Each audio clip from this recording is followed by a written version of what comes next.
cet atelier. Donc, en fait, l'atelier va se dérouler avec trois présentations de cas d'usage. Donc, il va y avoir la présentation de ce qui a été mis en place à la laiterie du Val d'Anceny, qui appartient au groupe Laïta. Ensuite, on va avoir par Monsieur Le Campion. Ensuite, on va avoir une présentation de mise en place de réuse pour des stations de lavage de véhicules par Patrice Kerbiriou de la société Ocen. Et puis, on terminera avec une présentation de la réuse sur le site de l'abattoir de la Cauperle à Lamballe par Bertrand Convert. Voilà, donc Guillaume, si tu veux démarrer, comme le timing est un peu… Vous m'entendez? D'accord. Tu vois qui? Allô? Allô, oui, est-ce que vous m'entendez? Oui, très bien. Ok. Donc, on peut peut-être mettre en plein écran, si possible. Oui, Diane, parfait. Merci.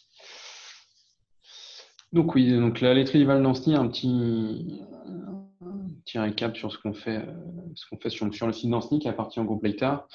Donc nous, c'est à peu près 120 millions de litres de lait traités par an avec 3 pôles. Un pôle beurre, où c'est à peu près 20 000 tonnes par an.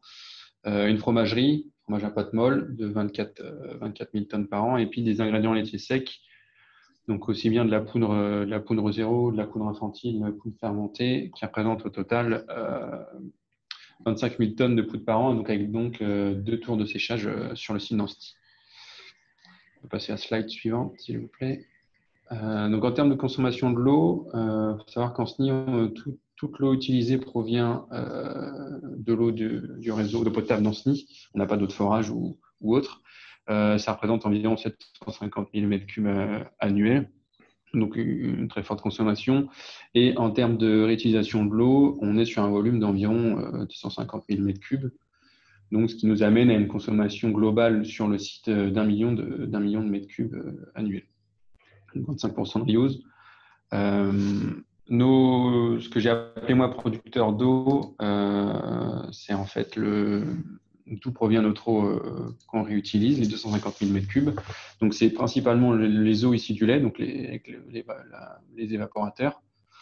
Et puis, on récupère aussi également l'eau d'arrosage des garnitures pour éviter d'être en solution perdue. Faut savoir qu'aujourd'hui, sur la laiterie, on est à l'équilibre, c'est-à-dire qu'entre l'eau qu'on arrive à récupérer et puis l'eau qu'on arrive à réutiliser, on est à l'équilibre, on n'a pas plus d'eau qu'il n'en faut. Donc on a un bilan qui est positif, d'autant plus que quand on regarde nos chiffres, pour un mètre cube d'eau consommée, on a à peu près 1,3 mètre cube d'eau rejetée. En fait, on produit de l'eau, c'est l'eau qu'on extrait du lait.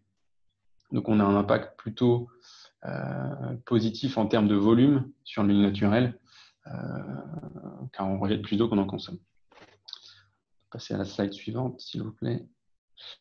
Donc, aujourd'hui, notre eau, moi, ce que j'appelle l'eau récupérée, qui ensuite devient de l'eau industrielle, le seul traitement qu'on lui applique aujourd'hui, c'est du chlore gazeux pour l'aspect désinfection. On n'a pas d'autres traitements à l'heure actuelle. Et on la consomme principalement sur les eaux pour alimenter nos chaudières, production de vapeur, et sur quelques tours aéro-réfrigérantes. Et puis on a une autre utilisation qui est sur les stations de lavage camion. Et puis après, on va avoir quelques applications mais qui sont plus anodines sur le site. On peut passer à la slide suivante. Donc les perspectives, nous, qu'on a identifiées à court terme en termes d'eau, de réutilisation de l'eau industrielle. Donc, c'est de passer toutes nos tours aéro-réfrigérantes qui sont aujourd'hui en notre ville en eau industrielle, toute l'eau qui sert à préparer les solutions de nettoyage dans nos stations de NEP, et puis les premiers rinçages qui sont aujourd'hui faits à l'eau de ville. On a fait une estimation sur la laiterie, ça représente une économie potentielle de 300 000 m3 d'eau. Donc, si jamais au niveau des perspectives, on arrive à atteindre ce niveau-là, on serait sur un ratio de 55% de reuse. Le problème qu'on a, c'est qu'aujourd'hui, tous nos gisements, tous nos producteurs d'eau sont identifiés et sont récupérés. Et donc, on arrive sur un épuisement.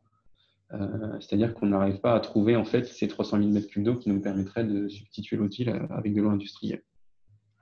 La solution possible, et qui reste la plus simple à l'heure actuelle, c'est d'utiliser l'eau de steppe, qui est forcément générateur d'eau, moyennement traitement, pour ensuite la réutiliser de la manière la plus évidente sur les tours aéros du site.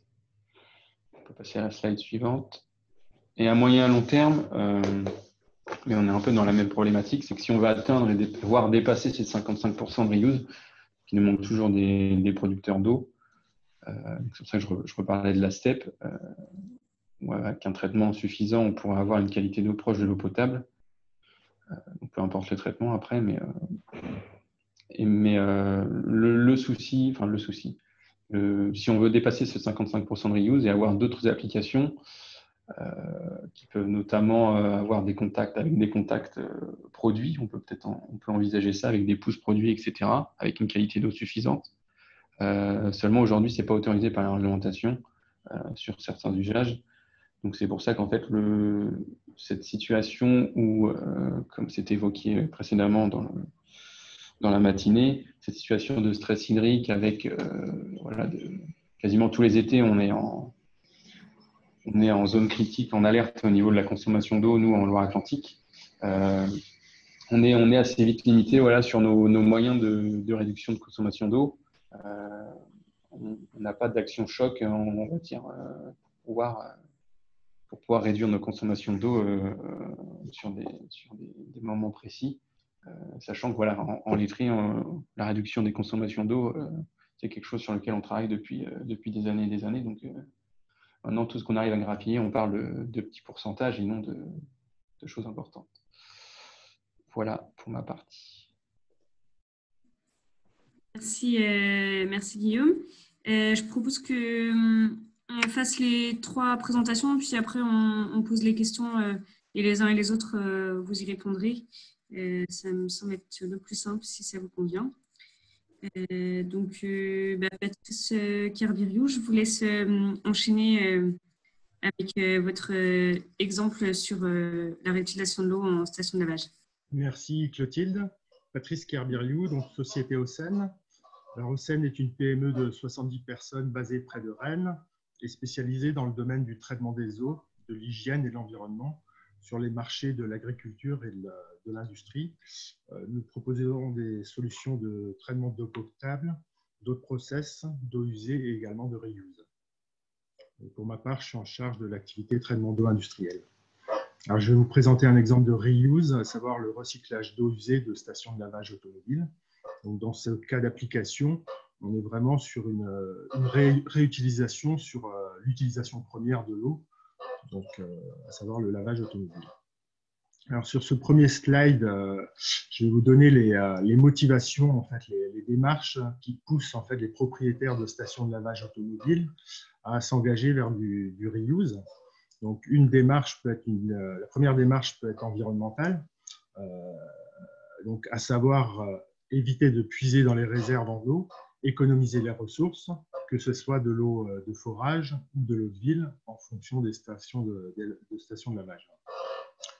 La deuxième démarche peut être également réglementaire. En fait, depuis quelques années, dans certaines régions, il y a des arrêtés préfectoraux qui interdisent d'utiliser les portiques à rouleau en période de déficit hydrique, c'est-à-dire en cas de sécheresse, sauf dans le cas d'installation d'un recyclage d'eau qui permet d'utiliser les portiques à rouleau même en période de sécheresse. La démarche est également économique. Sur des systèmes simples de recyclage d'eau, on a un retour sur investissement des installations de recyclage par rapport à une utilisation d'eau de ville. Donc, on est globalement sur un retour sur investissement de 5 à 7 ans, sachant que ce retour sur investissement peut être encore plus court en cas de nécessité d'arrêter les rouleaux s'il y a un arrêté préfectoral en période de sécheresse.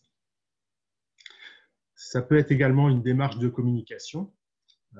En effet, aujourd'hui, les usagers, les utilisateurs de stations de lavage sont de plus en plus demandeurs d'utiliser de l'eau recyclée pour nettoyer leur véhicule. Donc, sur le slide suivant, je vous donne quelques chiffres en fait.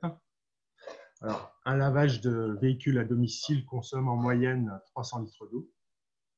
En station de lavage, au pistolet haute pression, c'est entre 50 et 70 litres d'eau.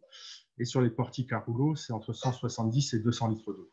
Il faut savoir qu'aujourd'hui, plus de 50% des usagers de stations de lavage utilisent les portiques à rouleau pour des raisons de confort. En fait, il est plus facile de laisser sa voiture et de laisser les rouleaux faire le travail plutôt que d'utiliser le pistolet haute pression. Alors, ces eaux usées donc, à traiter comportent des hydrocarbures, des boues également que vous retrouvez sur les carrosseries, et également donc, les détergents et les cires utilisés pour le lavage de la voiture. En fonction des tailles de stations de lavage et de l'affluence journalière, les volumes d'eau usée sont quand même relativement conséquents, entre 10 et 30 mètres cubes par jour. C'est-à-dire qu'une station de lavage moyenne va consommer 4000 mètres cubes d'eau par an. Les installations aujourd'hui de recyclage d'eau permettent de réduire les consommations d'eau de ville ou de forage de plus de 75%. 75% parce que le lavage, on va dire, final se fait toujours à l'eau osmosée ou à l'eau déminéralisée. Donc, c'est-à-dire que pour les portiques à rouleau, les besoins initiaux de 200 litres d'eau de ville passent à 50 litres d'eau de ville plus 50 litres d'eau recyclée. Sur le slide suivant, voilà, je fais un petit zoom sur les contraintes particulières à prendre en compte sur ce type d'application. Comme vous avez tous pu le constater, sur les stations de lavage automobile, il n'y a pas toujours un exploitant qui va être présent. Donc, ce sont des installations qui fonctionnent de manière automatique et l'installation de recyclage doit également être automatique. Contrairement à un site industriel, le système d'exploitation doit être simple. Le système de recyclage doit être simple d'exploitation du fait qu'il n'y a pas de service de maintenance dédié en fait, à ce genre d'installation. Et la dernière spécificité, c'est que l'installation doit être très compacte, parce que généralement, il y a peu de place disponible sur les stations de lavage automobile. Donc, sur le slide suivant, là, je vous ai mis le schéma de principe d'une filière de recyclage en station de lavage. Donc, en haut à gauche, vous avez le portique à rouleau. Donc, pendant le lavage, l'eau usée, les eaux usées chargées s'écoulent dans un caniveau et arrivent dans un débourbeur désuleur. Ça, c'est un ouvrage qui est réglementaire, en fait, avant un rejet au réseau d'assainissement. Donc, en sortie de ce débourbeur désuleur, on va mettre en place une cuve d'eau traitée qui va être aérée pour éviter le développement d'odeur. Et on vient inclure une pompe qui va alimenter l'installation de traitement. Donc, on vient injecter un polymère en fait, afin de faire agglomérer les matières en suspension et les hydrocarbures. Et on passe ensuite sur un filtre automatique avec un média spécifique pour les hydrocarbures. Donc, ce filtre se lave automatiquement sans intervention humaine. Et derrière, on va assurer une désinfection de l'eau au peroxyde d'hydrogène. L'eau est ensuite stockée dans une cuve de stockage et reprise pour sa réutilisation sur les portiques de lavage. En fonction de la conductivité, donc on peut avoir un complément d'eau de ville ou de forage. Et je n'ai pas ajouté, mais c'est parfois le cas. Ça peut être également de l'eau de pluie issue des toitures à proximité. Donc voilà pour la filière de retraitement. Et sur le dernier slide, c'est possible, Clotilde, de passer. Voilà, je vous ai mis des photos en fait du rendu de ce type d'installation qui est relativement simple, hein, comme je vous disais, où on va être sur un skid en inox qui va faire 2,50 m par 1 m de profondeur, où on retrouve l'ensemble des équipements décrits précédemment, avec donc le filtre automatique, la cuve de stockage, la pompe d'injection de polymère, de désinfectant et le coffret électrique avec un petit écran tactile qui permet également de piloter à distance l'installation. Et ce skid peut être placé dans un local préfabriqué comme vous voyez sur la photo de gauche. Donc, sur ce type d'installation, comme je leur dis, on peut réduire les consommations d'eau de 75%. Donc, sur une station moyenne qui consommait 4000 m3 d'eau, on va consommer 1000 m3 d'eau, soit de forage, soit d'eau de ville.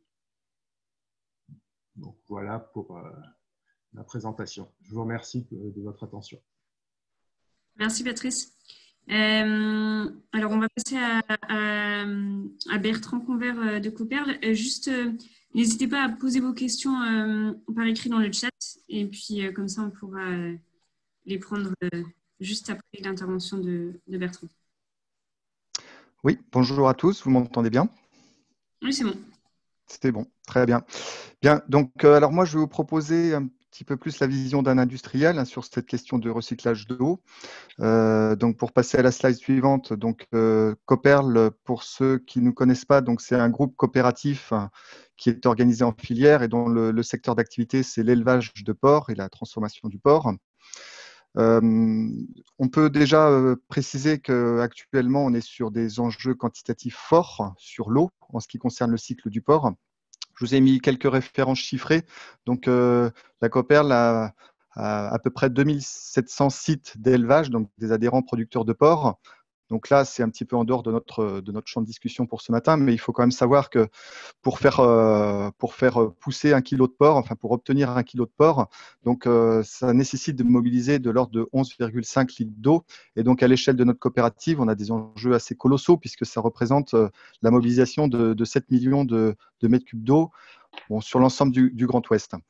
Ensuite, en ce qui concerne un petit peu plus l'activité industrielle, donc la Cooperl est implantée sur 25 sites basés, vous voyez sur la carte, essentiellement sur le Grand Ouest. Et donc, ce qu'il faut retenir là ici en chiffres clés, c'est que la transformation du porc, alors c'est 200 litres d'eau, c'est à peu près la même chose que pour laver une voiture, comme on vient de le voir.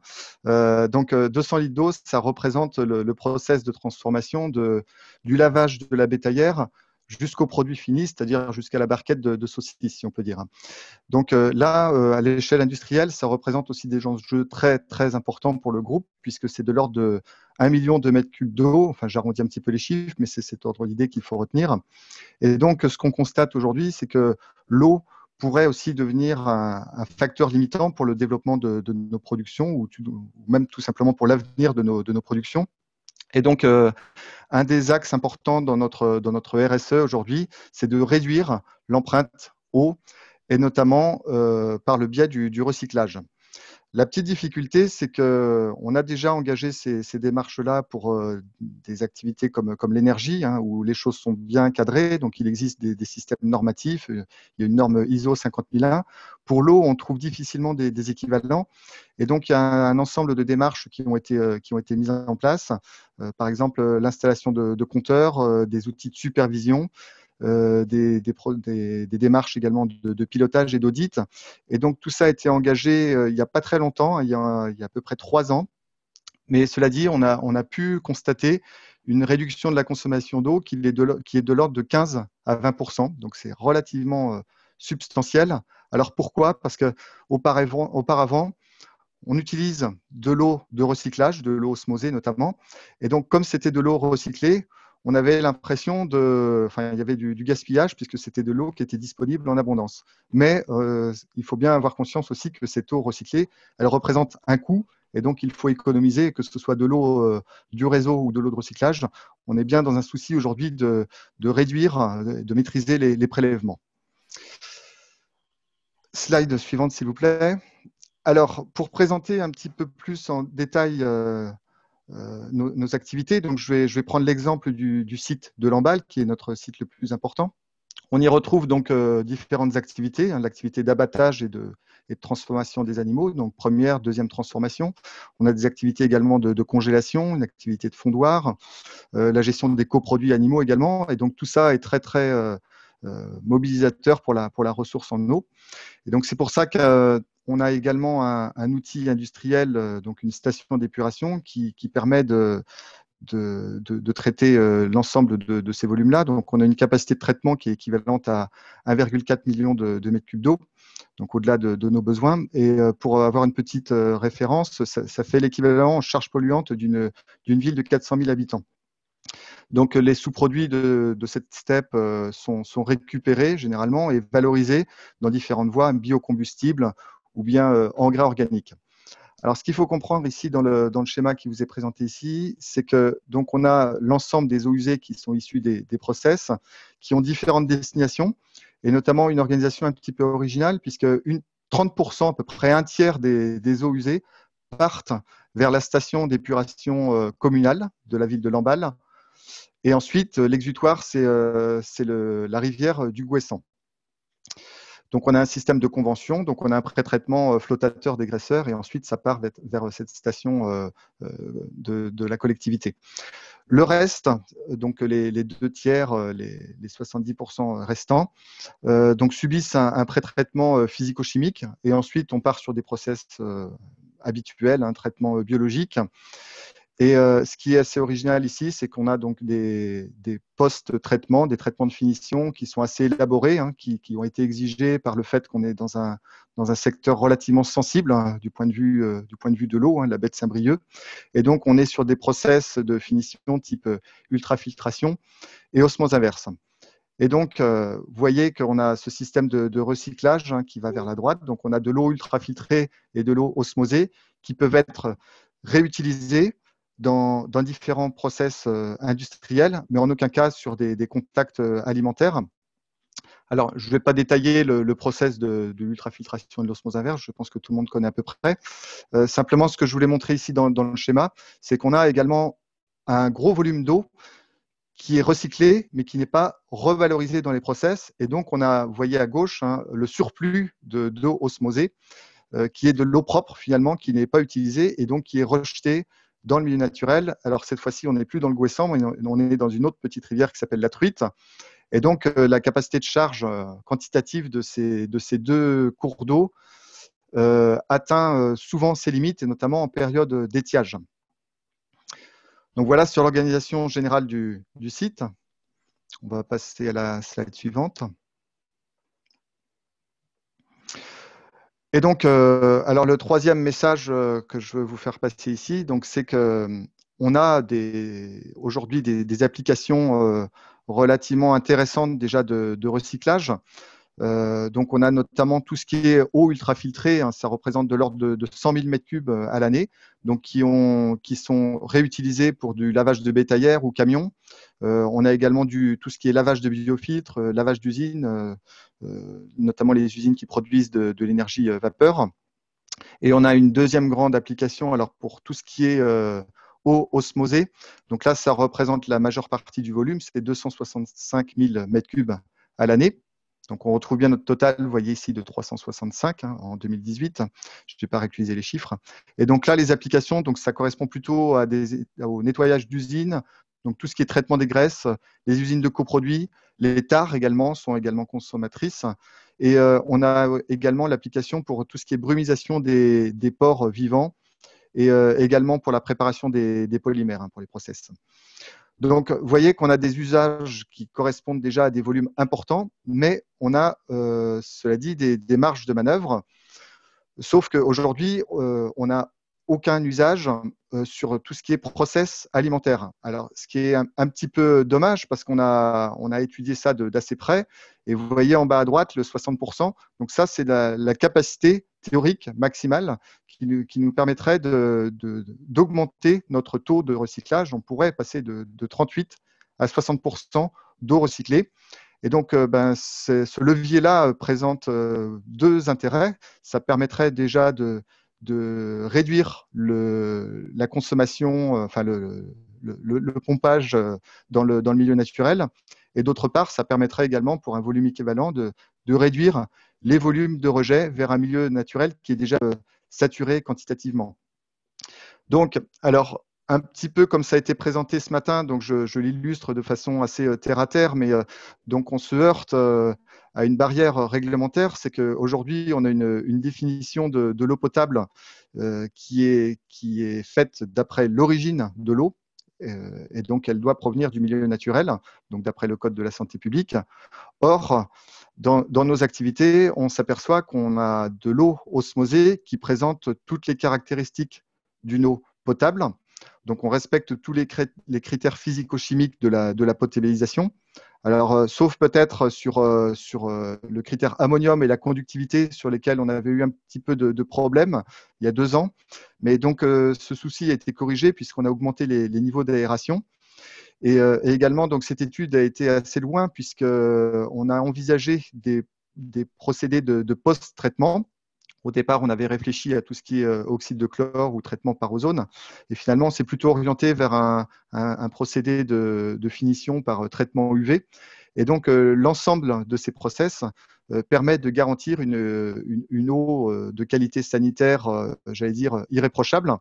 Et donc, tout ça nous permettrait d'envisager, donc vous voyez dans la petite bulle, 60 000 m3.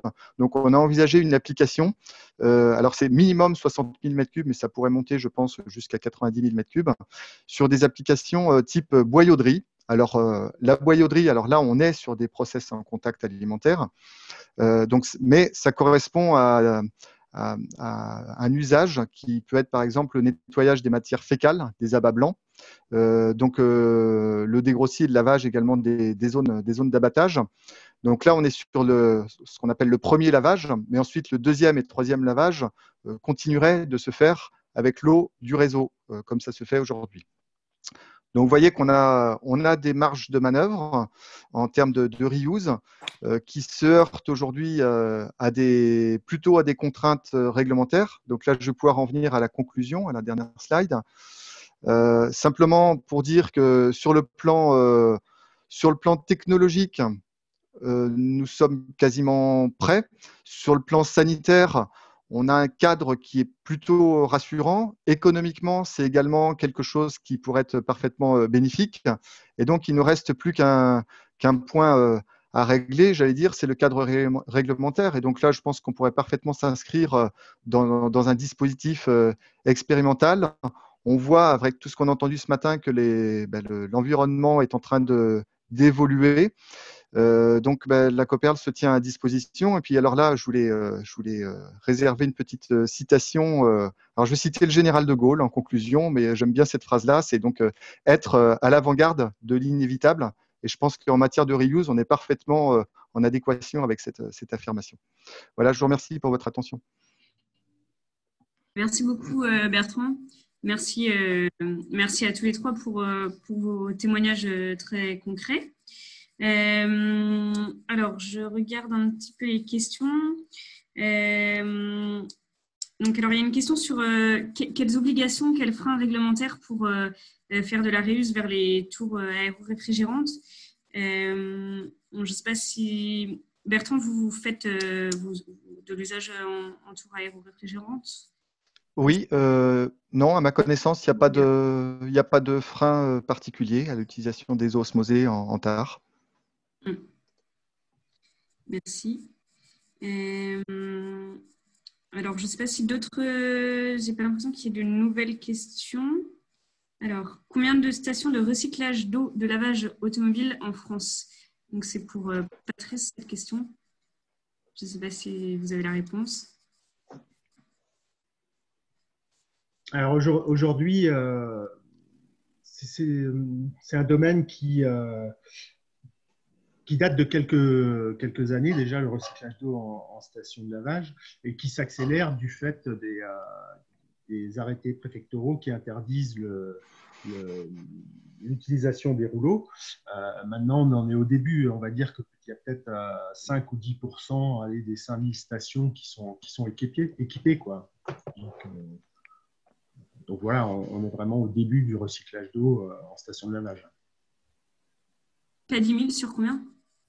5 à 10% sur 5 à 10% sur 5000 stations à peu près. Pardon. Merci.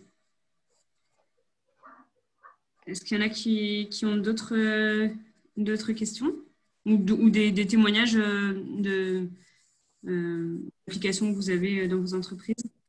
Alors, il y a une question à nous sur les stations de lavage. Quel est le coût des stations de recyclage d'eau en station de lavage?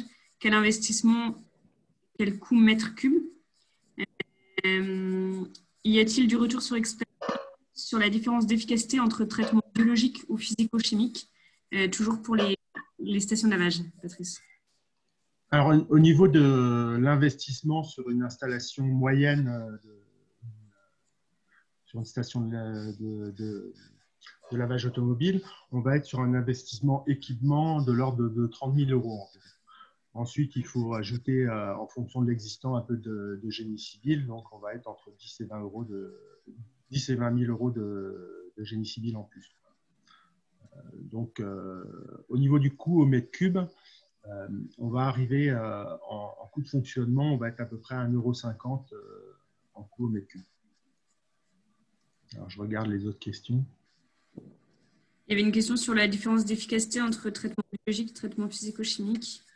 Alors, c'est vrai que sur les stations de lavage, il y a très peu de traitements biologiques parce que la pollution, elle est principalement donc, de la boue qui va être d'ordre minéral et ensuite des hydrocarbures, donc des matières en suspension. Donc, on est plutôt sur des systèmes physico-chimiques avec de la filtration et de la flocculation en fait. Donc, il y a plus d'efficacité sur du physico-chimique que sur du biologique, sur ce type d'effluent. D'accord, merci. Alors, une question plus générale par rapport à la réutilisation en industrie agroalimentaire. Quelle démarche effectuer par rapport aux institutions? J'imagine que vous voulez dire par rapport aux administrations. Je ne sais pas si Bertrand ou Guillaume voulez prendre la parole, avec quelle administration en fait, vous êtes en rapport pour garantir la sécurité sanitaire et vos installations de réuse. Oui, les démarches, actuellement, tout ce qui est réutilisation des eaux ultrafiltrées ou osmosées, donc il y a évidemment un protocole de contrôle qui est bien cadré, qui est suivi par l'administration, j'allais dire presque au quotidien. Donc ça, c'est pour l'existant, et puis c'est pas une nouveauté pour la Coperle. Pour l'avenir, les démarches effectuées, elles vont forcément s'inscrire dans un cadre expérimental, hein, c'est bien ce qu'on voit arriver. Maintenant, on est un petit peu pris dans un dilemme entre la nécessité de réduire l'accès à la ressource et de l'autre côté, du dilemme, c'est le principe de précaution par rapport à tout ce qui est exigence sanitaire. Donc, je pense qu'on a besoin de franchir un cap peut-être psychologique pour se rassurer par rapport à tout ça. Et donc, un événement comme ce matin, je pense, y participe. Et on voit bien que la réflexion est en train de maturer progressivement. Et donc, nous, ce qu'on demande, c'est surtout de pouvoir expérimenter avec un dispositif de mesure, de contrôle, pour qu'on puisse faire nos preuves et ensuite généraliser un petit peu plus fortement donc, cette possibilité de réutiliser les eaux osmosées. Donc là, je pense que la clé, c'est la DGL hein, dans un dossier comme celui-là. Ok, merci. Et alors ensuite, donc on a une autre question. Alors sur le lavage auto, Patrice, fixez-vous un critère de qualité microbio équivalent des catégories ABCD de l'arrêté de 2010. Parce qu'en effet, la personne souligne que l'eau peut rentrer en contact avec le client qui lave sa voiture. Alors là aujourd'hui, au niveau de la désinfection, on met en place une désinfection au peroxyde d'hydrogène pour arriver aux critères, on va dire, eau potable sur la partie désinfection. Ok, merci.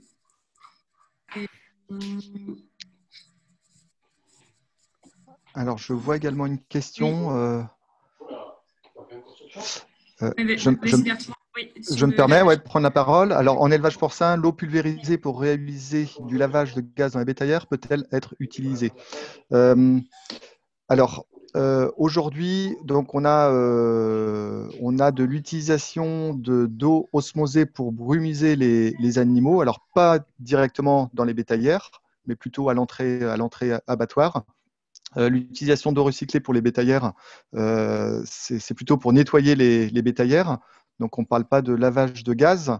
Par contre, alors là, lavage de gaz, ça me fait plutôt penser à tout ce qui est laveur d'air en porcherie. Hein. Je ne sais pas si je réponds à la question, mais ça me fait penser à une initiative qui a été prise par un de nos adhérents et qui a fait du reuse sans le savoir, puisqu'il réutilisait ces eaux de lagune après traitement du lisier pour les envoyer vers un laveur d'air biologique. Et donc, ça fonctionne parfaitement bien. Donc, ce que je voulais dire par là, c'est qu'on a également des perspectives de reuse en élevage et on commence à y travailler de façon très concrète. Merci. Alors, oui, donc, monsieur qui posait la question par rapport aux interlocuteurs. Donc, en fait, interlocuteurs administratifs, DREAL, ARS, DDPP. En fait, globalement, aujourd'hui, en fait, on a un petit peu tout le monde autour de la table parce que, enfin, je ne sais pas si vous allez me contredisez ou pas, mais en fait, c'est au croisement de plusieurs réglementations. On a la réglementation eau potable qui dépend de l'ARS. On a la réglementation en lien avec la salubrité du produit alimentaire avec les DDPP. Et puis, on a la DREAL qui est en charge d'appliquer notamment les recommandations issues des assises de l'eau, de développer la réutilisation des eaux non conventionnelles. Et donc, en fait, voilà, pour des nouvelles expérimentations, vous allez avoir les différents interlocuteurs administratifs autour de la table. Alors, vous devez voir, on va rapidement finir sur les dernières questions parce que la séance va terminer dans 85 minutes. Vous allez être rebasculé pour la conclusion vers la salle principale avec tout le monde. Donc, il y a une dernière question sur le lavage automobile. Vous parlez de qualité type eau potable pour la bactério. Qu'en est-il pour les paramètres physico-chimiques, DCO, MES? Alors, au niveau de la qualité physico-chimique,